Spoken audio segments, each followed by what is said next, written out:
Next up, we'll have Steve Garcia. Oh, how are we doing today? How are you? Oh, good, pretty good. A little riled up, just looking to calm down a bit. I It's guess a so. pretty chaotic Steve, day. who are you with? I'm with Full Wave Tower and Broadcast.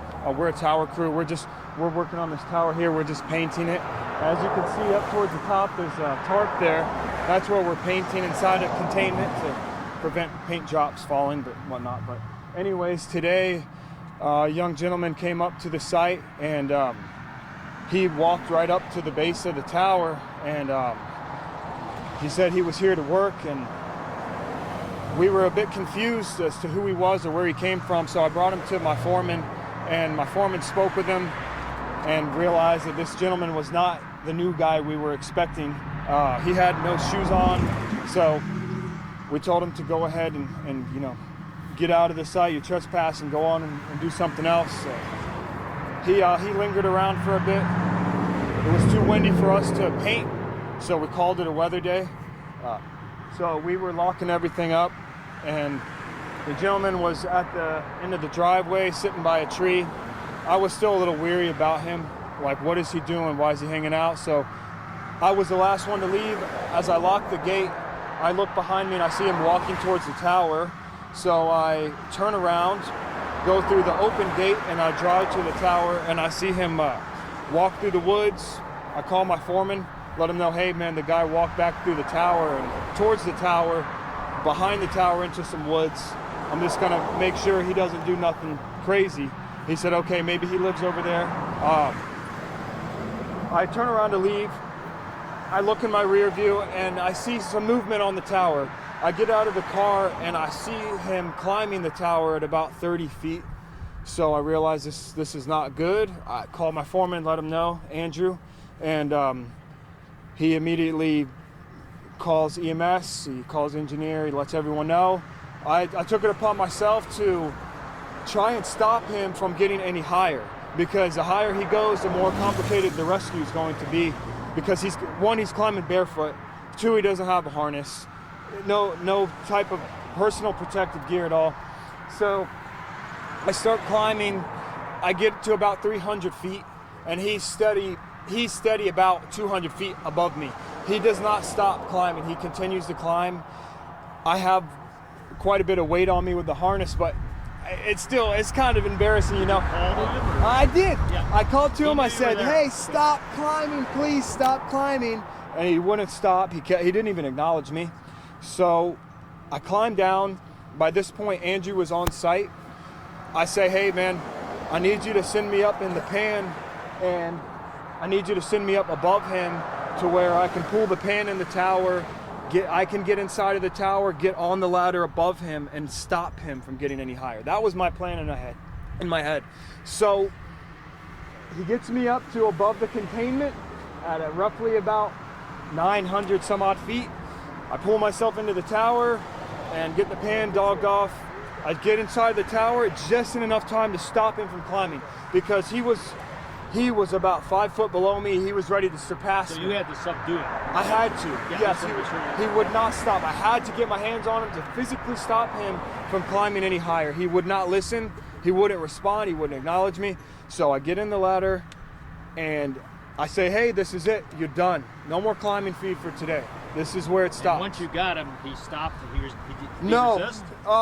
Yes. So he tried to fight you? Or? Yes, he did. I positioned off to the ladder to where I can sit back in my seat comfortably, because I had a feeling I'm gonna be here for a little bit. And he tries to squeeze through me and my harness to keep climbing. And I said, stop, please stop. I start yelling because I'm getting frustrated. And he still won't stop. He's shaking and he's gripping the ladder. He won't let go of the ladder. He's death gripping the ladder. So I get my arms around him and I'm bear hugging him.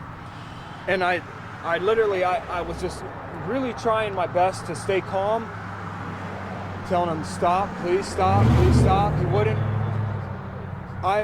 The whole time my foreman is radioing to me, so I'm trying to keep both hands on him, but when I let go of one hand to reach for the radio to talk, he uses that as his advantage to climb higher. Just to clarify, you're on a ladder on the Yes, side of the tower. inside of the tower. Inside of the tower. And that's yes. where he was climbing up? Yes, sir. Okay. Inside Thank the tower. My main concern was him getting on the antenna because he wanted to climb to the very top.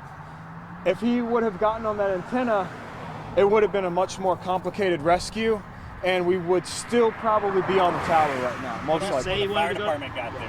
Tell us what happened. Okay, so I'm sorry. The fire department comes up on the pan, and they ride up. I'm communicating with the chief, or I'm communicating with the fire department on the radio. He's communicating with the hoist operator. They're sending 3 gentlemen up in the pan, 3 firefighters in the pan, and they end up getting up to us to the height we're at. We communicate with each other and find a good spot to basically where we're going to get him inside of the pan safely. So we get the pan positioned with the help of the firemen in the pan and the men on the ground, communication, and we get the pan where we need it, and we start to come up with a plan to get him inside of the pan and off of the tower. So we get a harness, a full body harness onto him, and we get him attached to the tower immediately as soon as it got up there. That way he's connected, and then we work together to basically he was on this side of me, and we had to get him into the pan this way. So as we worked together, we were able to get him in the pan safely and pretty quickly too. So if it weren't for the firemen getting here so quickly and coming up with a plan as fast as they did, this wouldn't have been a quick rescue. It happened very quickly and Just to effectively. clarify, when you were kind of chasing him, Yes, sir. How long a period was that? And maybe it's hard to estimate. Oh, okay, chasing him by climbing or okay. Well, climbing, yeah. Climbing about 30 minutes. Well, I mean, you caught him. You said you at first caught him, and he fought you. Or Well, I chased him the first time climbing, Yeah. and I wasn't able to catch him. Right.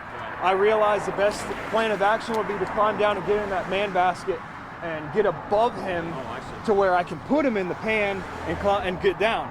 But it wasn't that simple at all. We needed firemen. We needed men But you up there. mentioned, maybe I'm getting mixed up Yes, here, sir. but you mentioned at one point that you caught him and he got away. That was lower? No, he didn't get away. I didn't catch him.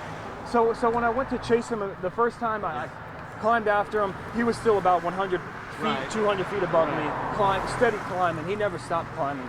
So when I did get my hands on him, that was through the pan. Got it. I rode up in the pan. I got out of the pan and got into That was the before tower. the firefighters. Yes, sir. Got it. Now I get it.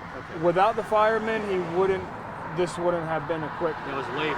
Yes, sir. So the period of time you were with him by yourself was roughly what? Would you say? I would say about 30 minutes. Really? It was actually pretty quick. That's a it good was long pretty- time, though. 30 minutes.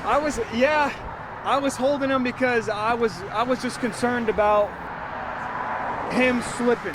So I made sure I held him with a tight grip. He was continually trying to climb out of my arms. So you held him, I held him with my arms and I said, "Listen, man, you're not going anywhere." and it took 30 minutes because the fire. They have to come up with a plan. Well, also they had to be called in the first place. Yes, I guess, they were to get here. extremely fast and Yeah, extremely yeah. efficient, very smart. Steven, did he resist at all when the firefighters were there and you tried No, to maneuver him in he there? stopped resisting when the firemen arrived on the tower. He listened to them, and he did a very good job communicating with them as well. So that was really good. Did he indicate to you at any time why he was doing this? Yes. So his response was he was climbing to see the lights. I don't know what that means.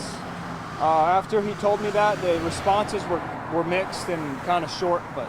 He said that while you were in the pan coming down? Or, No, while no. you were with When him? I was holding him, when I had him very close to me, he said he climbed up to see the lights. So, How old was he roughly? oh, he said he was 18, so he was a teenager. Did he say he lived around here? Or? He said he lives over yonder. Just one last question for you. Yes, sir. What's your message to anybody who thinks, you know, it's okay to try to climb one of these? Maybe look up online for a tower climbing career, because if you have the drive, you probably make a great tower hand. So maybe put it to good use and do it full time. Do it as a job and not recreationally, because those antennas are hot and the RF will cook you. So it's not a good idea. Mr. Garcia, what's your title with your company? I am a broadcast tower technician. Okay, and what's your age? I'm 27. And what part of the area do you live in? I- Generally, I mean. I live in Virginia, Oh. but I'm staying in a hotel in Fenton. Oh, okay. Thank you, everybody. Appreciate Thank you. it. Thank you.